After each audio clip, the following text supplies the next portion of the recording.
Hi, welcome back to Movie Review Mom. I'm so excited that you're here with me today. Thanks for subscribing. Be sure and click on that little bell, and that way you'll be notified every time I upload a new movie.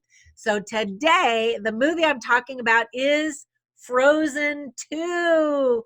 Ah, everybody's squealing with excitement.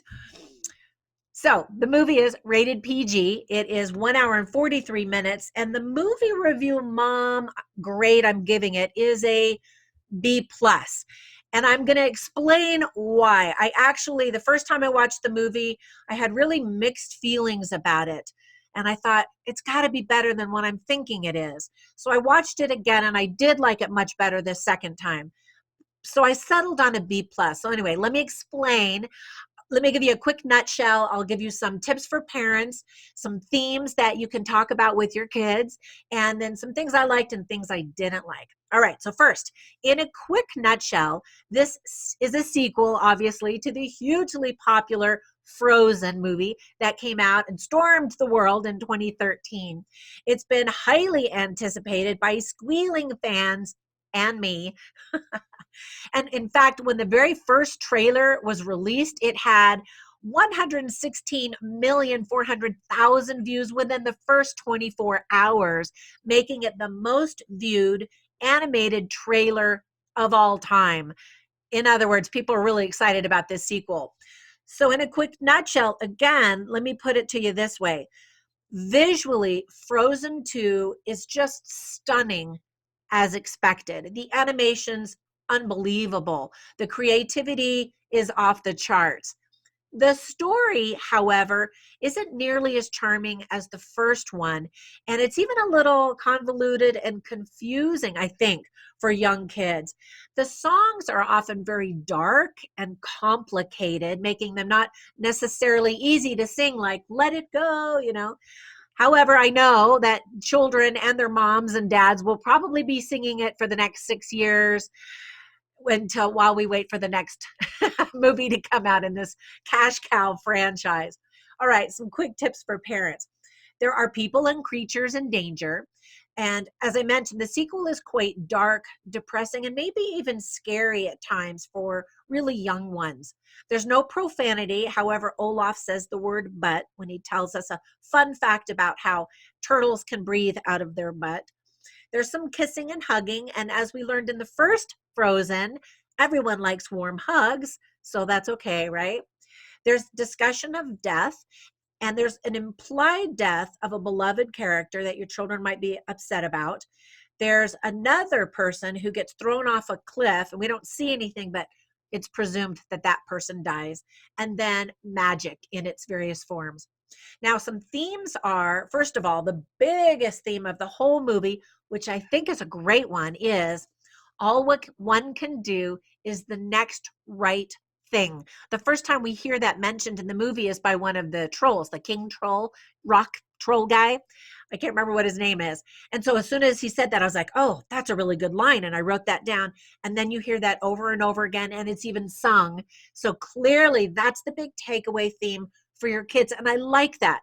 A lot of the movies lately that have been coming out for children have to do with our emotions and sadness and depression, even anxiety, stress, and all of those are valid emotions. And Hollywood seems to be trying to tell our kids it's okay to feel those things. What we do next is also really important. And so this movie validates those feelings, but then says, all right, time to move on. Make that next choice, take that next step. And I love that actually as a theme. Another theme is change. And in fact, Elsa says one day, I can't freeze this moment, but I can still go out and seize the day. So there's a lot of messaging behind or about the past as well as the future and trying to embrace the present. Other powerful themes are hope, always a powerful theme in any movie. Fear, and Elsa says fear is what can't be trusted. Let's see. Yeah, she's the one that says that. Another theme, as was in the first movie, is sisterhood, unity, togetherness. And I love the imagery that's used in the movie of a bridge and how there are two sides to a bridge, and it takes two people working together to create unity, right? Um, taking risks, reverence and respect for nature, female empowerment, of course, because that's what every movie is about these days. And then, as I mentioned, the search for truth. Now, some things that I liked. First of all, the animation is gorgeous, as I mentioned, and we're just getting so spoiled because it's just breathtaking. The next on the top of the list is Idina Menzel. She belts it out just like we wanted her to. She's so amazing. Little girls will be attempting to duplicate the songs Into the Unknown and Show Yourself. Those are kind of the two big standouts of the movie. However, Jonathan Groff, who voices Kristoff, absolutely crushes the song Into the Unknown during the end credits. When Idina sang it, I was like, wow, okay, that's going to be the big song. But when he sang it during the final credits, so stay in your seat after the movie ends and listen to that. It is powerful. That should have been his song all along. It's so good. I was amazed. And it's a different kind of a take to it, but it's amazing. Okay, well, anyway, that's enough about that. He's such a powerhouse. Anyway, that version, by the way, is called Panic at the Disco. Anyway, you get to spend a little bit of time getting to know Elsa and Anna's parents and learn a little bit more about her magic powers and their ancestry, I guess you could call it. And if you're interested in ancestry, be sure and check out my book called Ancestry. It's called, what is it called? Ancestry, Climbing Family Trees, How to Discover Your Roots. I'm saying it wrong because I can't remember, but I put the book up right here.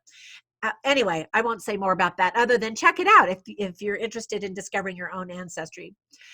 I wrote it with my twin sister. Did I say that? Anyway, Anna's mom sings Anna a song. Well, she sings a song to both of the girls, and she strokes her nose while she's singing the song because it's bedtime. And I recently learned that that's a thing, that helps children fall asleep. I sure wish I knew about that when I was raising my kids. I'm just saying that was a pretty nice little trick. I laughed at Olaf's impersonation of Elsa during the charades game. And he also does like a 30-second summary of the first movie, Frozen, which is pretty hilarious.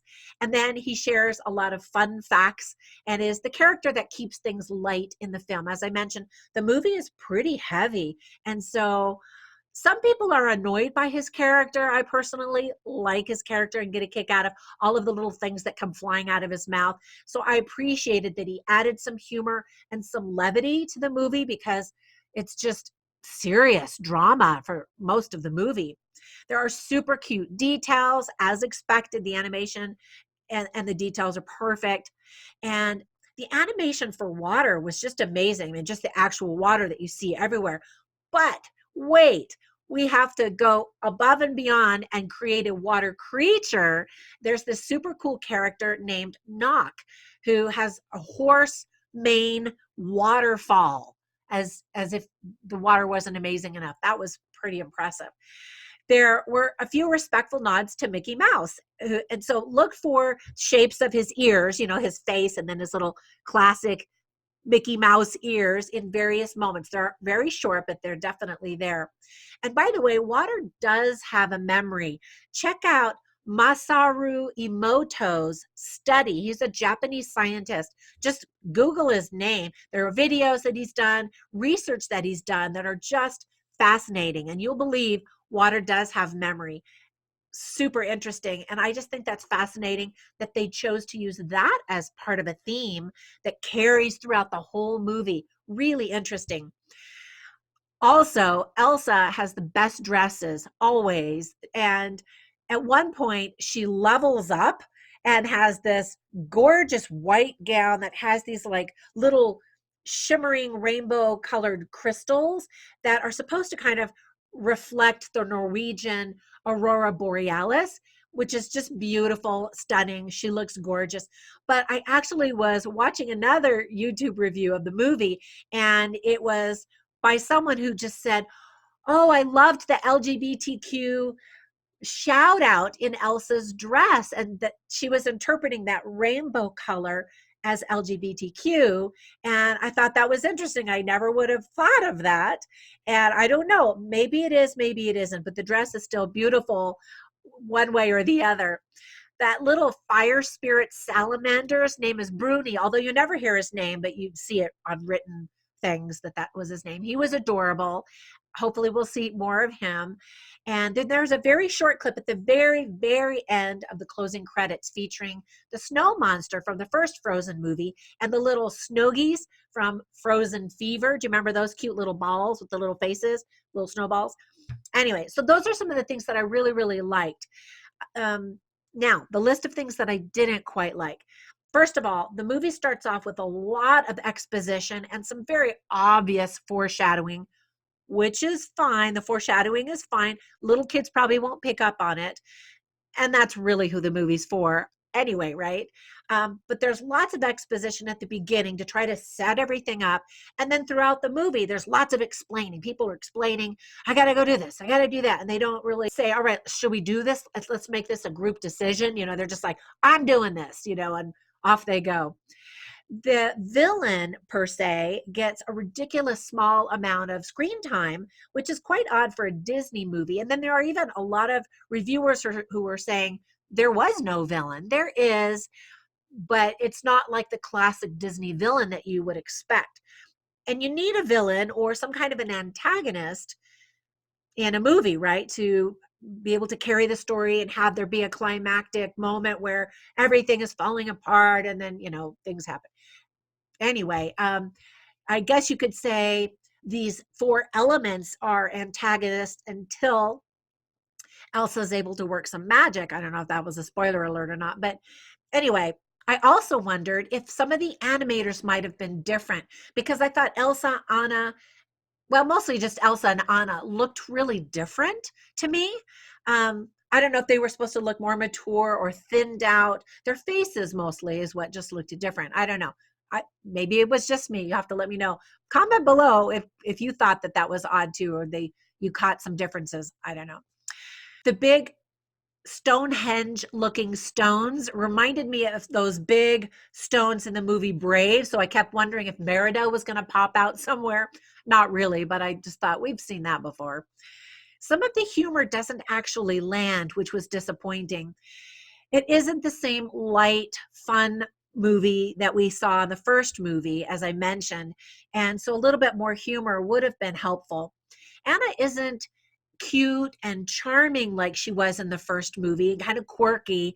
Instead, in this movie, she's kind of paranoid and overwhelmed by everything and gets very, very depressed and hopeless, and I was like, whoa, that's kind of heavy.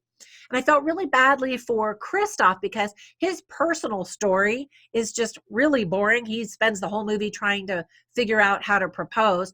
Well, I shouldn't say the whole movie because he's like missing during most of the movie. He gets lost in the woods, which is actually another point that I wanted to bring up.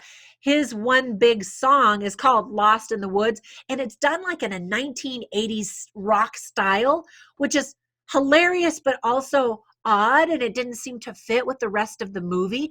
Not only the tone, but the style. It just seemed really odd to me. I like the song. It's catchy, and I liked that there were moments where it imitated some of the rock bands like Queen and Whitesnake.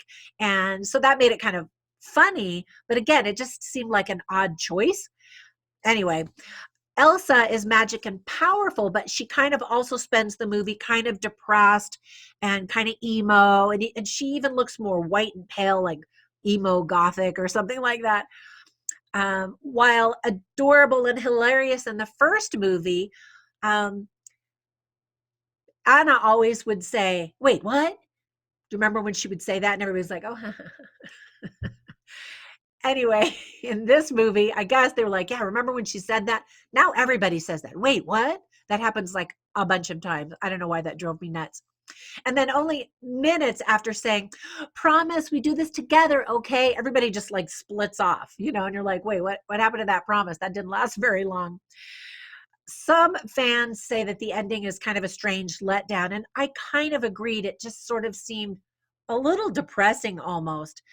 And the movie just didn't really grab me emotionally like the first one did, and I wanted it to, but it just almost seemed a little flat. There was lots of action and drama, but there wasn't that big moment that I wanted to feel. Although I could hear other people in the audience sniffing around me in the theater that I sat in. So maybe it was just me. I don't know. Anyway, be sure that's it for my review because there's so much more I could say, but I'm trying to keep this as short as I can. Anyway, be sure and visit my moviereviewmom.com website. And I have a ton of lines that I thought were just funny, and then a bunch of lines that I thought were really interesting and insightful. And also, I have movies that I recommend if you like this movie, other movies that you should see. And of course, if you haven't seen the first one, you need to see the first one. And then if you haven't seen Frozen Fever, check that one out too, because I mentioned those little snowgies were in the little end scene. And then the Olaf's Frozen Adventure, I thought seemed more like it was more in the same style and feel as the original movie, more so than this one. They've definitely expanded to a dramatic episode of the story, I guess you could say, or of the franchise. So anyway, let me know what you think. I think I'm going to have to watch it a few more times to really fall in love with the songs. And I know we're going to be hearing these songs for many more years to come. Anyway, thanks for watching my movie review. Let me know what you think. I hope you enjoy this movie. Bye for now.